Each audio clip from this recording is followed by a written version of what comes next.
दिवसीय टीबी मुक्त भारत नांदगाव व मनमाडमध्ये जनजागृतीचा शुभारंभ। टीबी हरेल देश जिंकेल नांदगाव तालुक्यातील 100 दिवसीय टीबी मुक्त भारत अभियान। महाराष्ट्र शासनाच्या आरोग्य विभागाच्या अंतर्गत राष्ट्रीय आरोग्य अभियानाने नांदगाव तालुक्यात 100 दिवसीय टीबी मुक्त भारत कार्यक्रमाची सुरुवात केली आहे। या कार्यक्रमाचा उद्देश क्षयरोगाच्या प्रसाराला रोखणे आणि नागरिकांमध्ये जागरूकता निर्माण करणे आहे।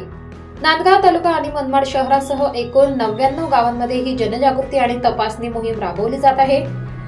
कार्यक्रमाच्या प्रमुख उद्दिष्टांमध्ये समाविष्ट सदर कार्यक्रमांतर्गत नांदगाव तालुक्यातील आमदार सुहास अण्णा कांदे यांनी निक्षय मित्र म्हणून भूमिका स्वीकारली असून त्यांनी क्षयरोग रुग्णांना सकस आहार देण्यासाठी बास्केट वितरित केले। याद्वारे त्यांनी रुग्णांना आधार प्रदान केला आहे। कार्यक्रमाच्या उद्घाटनास नांदगाव तालुक्याचे आमदार सुहास कांदे यांनी उपस्थित राहून जनतेला क्षयरोग तपासणीसाठी प्रेरित केले। कार्यक्रमाची माहिती तालुका आरोग्य अधिकारी डॉक्टर संतोष रमेश जगताप यांनी कार्यक्रमाचे महत्त्व स्पष्ट केले। 7 डिसेंबर 2024 ते 24 मार्च 2025 या कालावधीत 100 दिवसीय टीबी मुक्त भारत अभियानाचे विविध उपक्रम राबवले जातील। कार्यक्रमाच्या उद्दिष्टानुसार नांदगाव, कासारी, जळगाव खुर्द, अनकवाडी, ओढार, परधाडी आणि मनमाड शहरातील टक्कर मोहल्ला ईदगाह येथे नागरिकांना मोफत क्षयरोग तपासणी सेवा दिली जात आहे। तपासणी दरम्यान निदान झालेल्या रुग्णांना त्वरित औषधोपचार सुरू करण्यात आले आहेत। टीबी हरेल देश जिंकेल या संदेशासह जनजागृती केली जात आहे।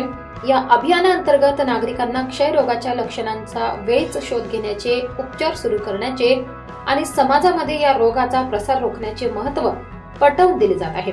या अभियानामुळे नांदगाव तालुक्यातील नागरिकांमध्ये क्षयरोगाबद्दलची सजगता वाढत आहे आणि यामुळे टीबीची अडचण लवकर ओळखून नियंत्रण ठेवण्यात मदत होईल।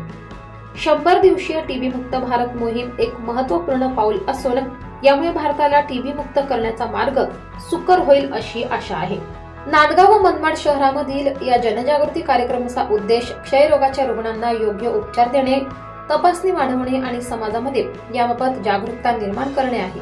या मोहिमेमुळे नांदगाव तालुका आणि मनमाड शहरातील नागरिकांमध्ये टीबी बद्दल योग्य माहिती पोहोचवणे आणि त्यावर नियंत्रण ठेवणे यास मदत होईल।